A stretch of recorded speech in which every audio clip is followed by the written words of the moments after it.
This is WCPO 9 News. Thanks for joining us for WCPO 9 News. I'm Adrian Whitsett, and here's a look at some of today's top stories. Cincinnati Mayor John Cranley will sound the alarm for small businesses struggling to survive through pandemic restrictions. He's visiting Just Cuin in Walnut Hills, where he will call for federal stimulus to be used by the city to help local restaurant and bar owners. Today's announcement is taking place at 4 p.m. A Deerfield Township woman has been found guilty after stabbing her husband nearly 40 times. Jurors in Butler County convicted Stormy Delahanty of murder and other charges. She stabbed her husband, Roman Roshupkin, in their apartment last July. Northern Kentucky University has made changes to its in-person grad ceremonies. The celebration now will take place inside NKU's BB&T Arena.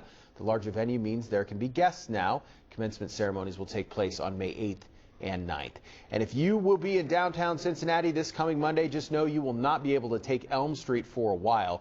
It'll be closed for more than a year between 5th and 6th Streets, right near the Duke Energy Convention Center, as crews begin their demolition work on the Millennium Hotel.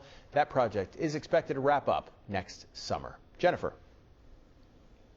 Well, the high wind warning and wind advisory continue to get pushed back more and more to the east as our winds are starting to settle down. Now, granted, they're not going to stop today, but they're no longer as high as what we saw overnight. But we did end up with several confirmed wind gusts at 50, 52, 56 miles per hour.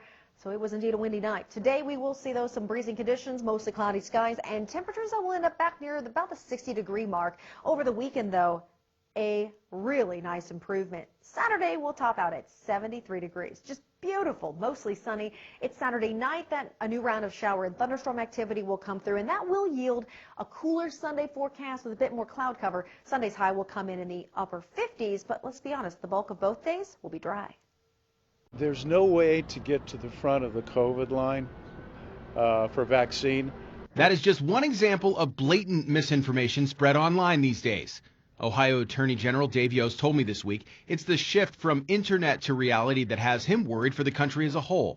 The ability for us to be free and govern ourselves depends on having mostly a set of facts that we all agree on.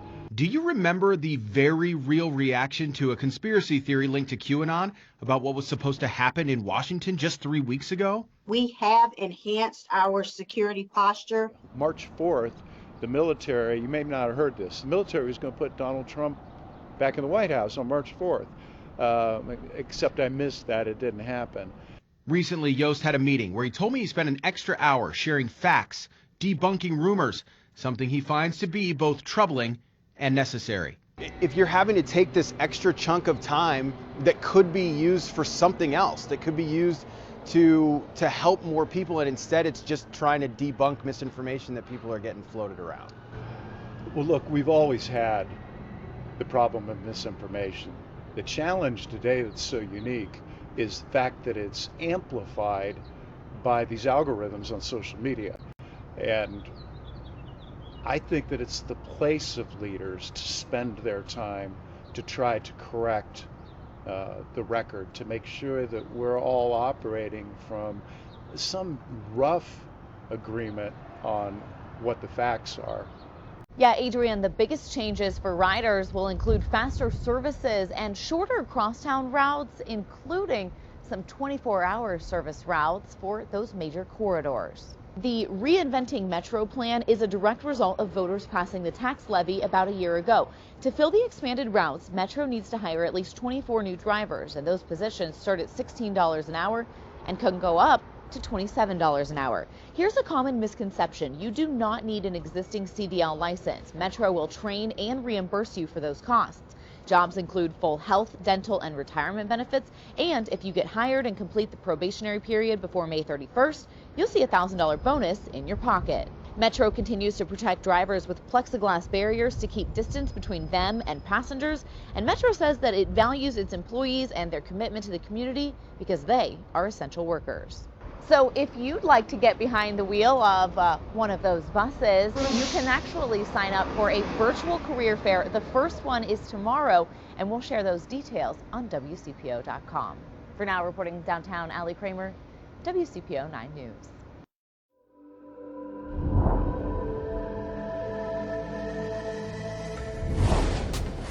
We will, by my 100th day in office, have administered 200 million shots in people's arms. President Joe Biden is setting a new goal for COVID-19 vaccinations. Biden announced the new benchmark after his administration achieved its initial goal of 100 million vaccinations last week, 42 days ahead of schedule. I know it's ambitious, twice our original goal, but no other country in the world has even come close, not even close. The fight against COVID-19 has merged with another challenge for the Biden administration at the U.S. southern border. Federal officials say more than 500 migrant children are in isolation after testing positive for COVID-19. That's about 4.4% of the children currently in custody. None have required hospitalization. Severe weather tore through the South, spawning a series of deadly tornadoes. The storms hit across 5 states. According to the National Weather Service, at least 14 tornadoes were reported in Alabama alone, destroying homes and businesses. Thousands of people were also left without power. Georgia becomes the first battleground state to impose new voting restrictions following President Joe Biden's victory there. Governor Brian Kemp signed a sweeping election overhaul bill. The new legislation will limit access to ballot drop boxes, allow for unlimited challenges to voter registrations, and shorten the runoff cycle. It would also make giving food or drinks to voters in line a crime. Kemp said by changing election laws, quote, Georgia will take another step toward ensuring their elections are secure, accessible, and fair.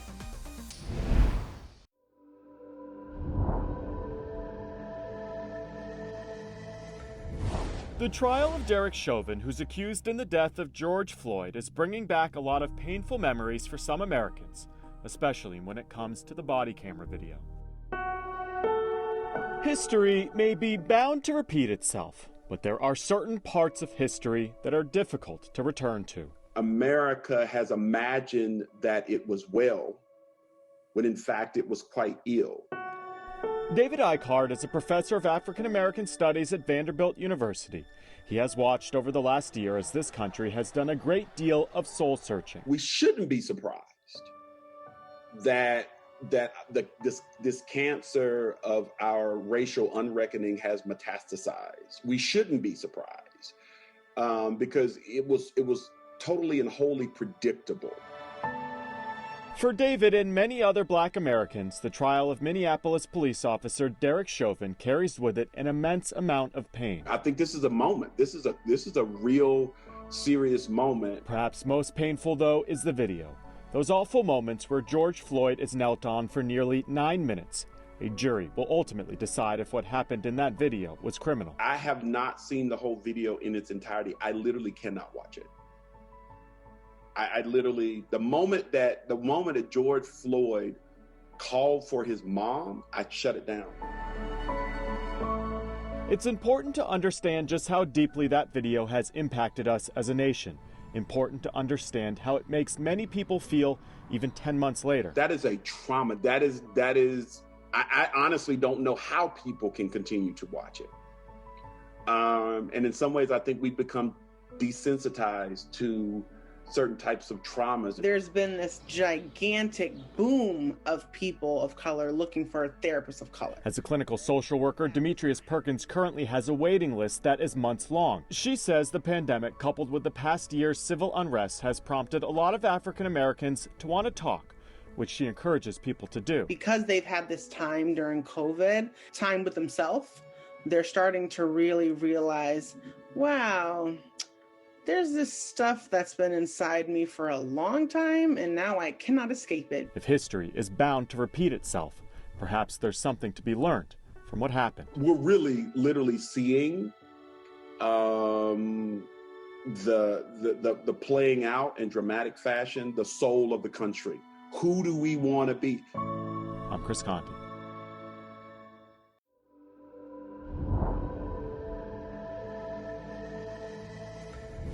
In just a few weeks, millions of Americans will awaken to a loud experience that only happens once every 17 years. We're talking about a group of cicadas emerging from the ground, potentially by the billions. Here's what to expect. Birds chirping, flowers budding, warming weather, all herald the arrival of spring. And then there's these. They essentially have Capri Sun straws as mouth parts. This is a cicada. Here we have all 6 of its walking legs. And this is Trisha Nichols with the Philadelphia Insectarium and Butterfly Pavilion, a place full of all kinds of insects and other cool, creepy crawlers. This spring, the insect world is going to get a little more crowded thanks to one group of cicadas. They do not have the ability to bite humans because they don't have the ability to bite. So what's going on? Every 17 years, a group of cicadas known as brood X emerge from the ground, looking for a little love.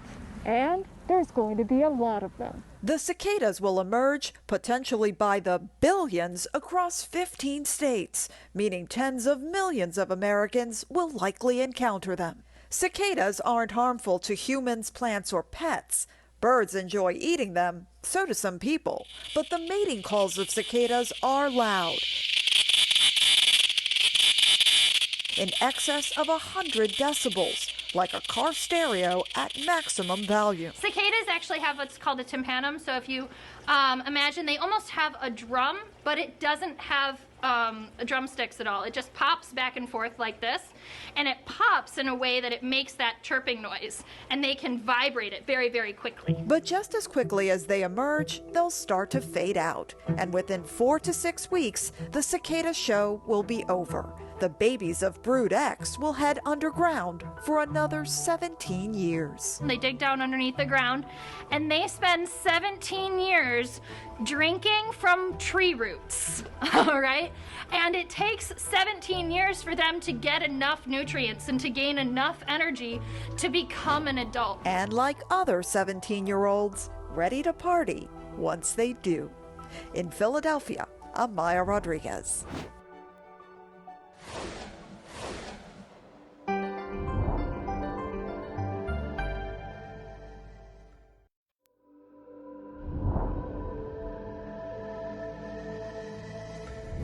The wide-open green spaces of America's national park system are about to get a lot greener with a new partnership between the National Park Foundation and Tupperware, the iconic kitchenware company.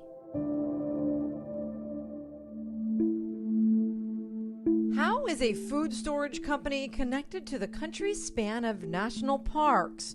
We wondered that too. And one of our core values is that we nature the world. We nature the planet for the good.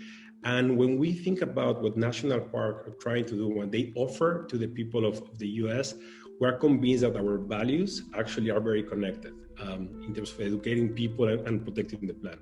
Tupperware is about to hit its 75th anniversary, and the company wants everyone to know there's a lot more to them than what you might find in the kitchen. Just 30% of our products are coming from food containers, and the other 70% is for many other things, from cooking with microwave, portable bottled waters, and other stuff. So, that's Tupperware. On their journey to transform their company values, Senior VP of Sales and Marketing Luis Vasquez tells us their nonprofit arm realized what good they can do by joining forces with the National Park Foundation, which isn't the Park Service. Instead, it serves to support all 423 national park sites that we know and love. We help them by raising money just to make what they do even better and at a larger scale. So that could be around environmental education, it could be around conservation, or it could be around initiatives like sustainability. CEO and President Will Shafroth says the government does the basics. The foundation provides the excellence. The trail that you love to walk on in Yosemite is fine, but what we can do is allow it to be safer and increase the capacity of people going up and down it, and so that it doesn't erode in time. And we can make those repairs maybe more through our support more quickly. And they can do things a lot faster than the long and drawn out federal budget process. If you want to do something that affects 2023 or 24, you need to start planning for it now and thinking about it, whereas we can raise money today through a partner like Tupperware and begin to execute the changes immediately. So when Tupperware pledged their support of $1 million, Shafroth and his team shared their ideas. For starters, there will be an addition of 65 water filling stations in 6 of the more high-traffic sites that need them. places, like the National Mall. Is going to basically result in a reduction of 10 million plastic water bottles that otherwise would be drunk. Some of the money will go towards signage and direction about recycling. Some will go towards education and composting through solar panels, which will help run the food waste program, like these, seen at the Grand Canyon National Park. Around 40% of the waste in the parks is coming from compostable products, either food or other raw materials. For example, what we're doing with the solar panels that we're installing is going to reduce around 1,000 tons of waste, plus the reduction on green gas emissions, because you do not need to move all that waste somewhere else. When you think of it in terms of visitors, these parks see some 330 million people a year. People who bring a lot of waste. But Shafroth sees it as a chance to change mindsets for the greater good. Also, is a huge opportunity to educate those visitors about the importance of contributing in small ways, like just reusing your water bottle, not bringing in something like that. I'm Stephanie Stone, reporting.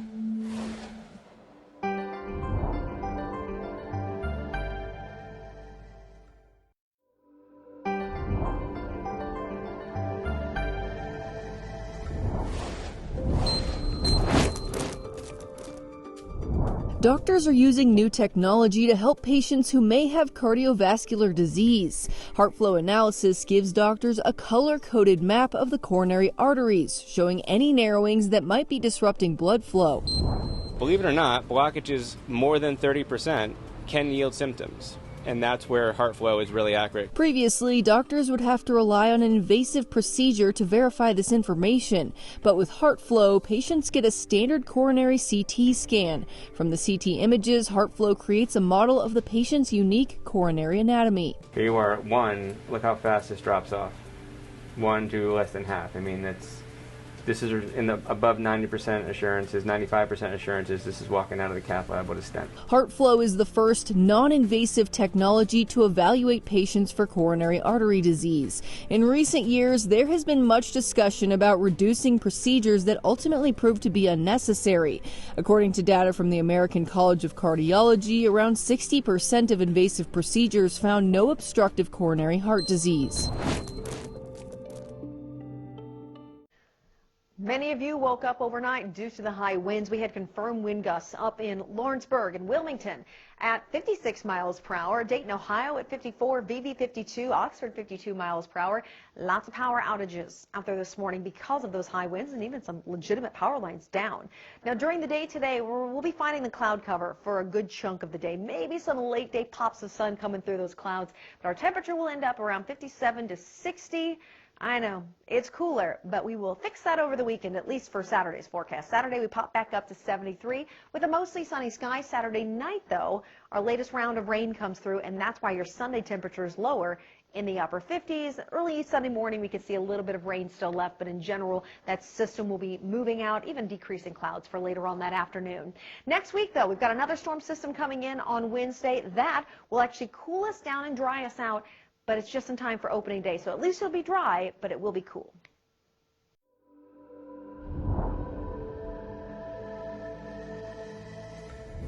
Miami Beach police have arrested more than 1,000 people this spring break season, seizing nearly 100 guns. And as night turns to day, evidence of more property damage emerges. But the chaos isn't representative of most tourists' experiences. We're usually in bed by then anyway. We just went inside.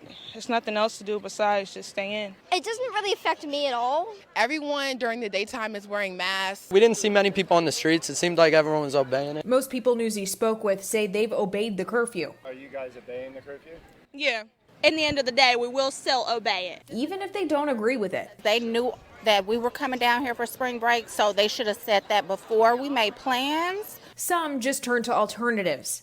Our hotel had a rooftop that was open, bar. We went to Fort Lauderdale. It's busy, it's popping. And so far, it seems like the only things the curfew has controlled are cutting profits for business and access to food. It's really hard to get food. Ain't no food out here, you hear me? And we couldn't even get an Uber to deliver our food. Yeah, it's a problem, and it's affecting us. We're still seeing how things are developing and what we need to do to adjust to the curfew. Lauren Magarino, Chicago.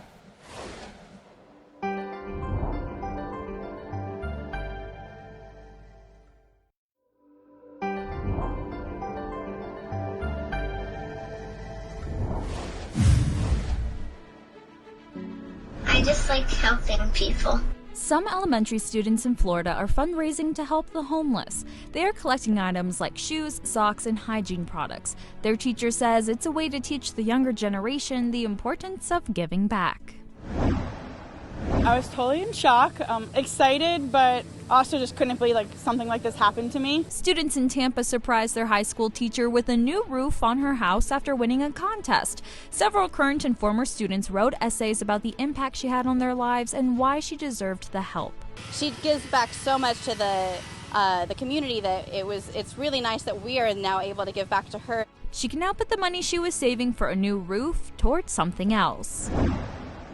The smiles we're putting on people's faces in our community is just the best reward I could get out of this. High school students in Cleveland are using a simple way to help lift the spirits of others. They launched a new campaign that places colorful flower yard signs across the city. They hope they will help brighten someone's day. It lifted my spirit up because I love the colors of flowers.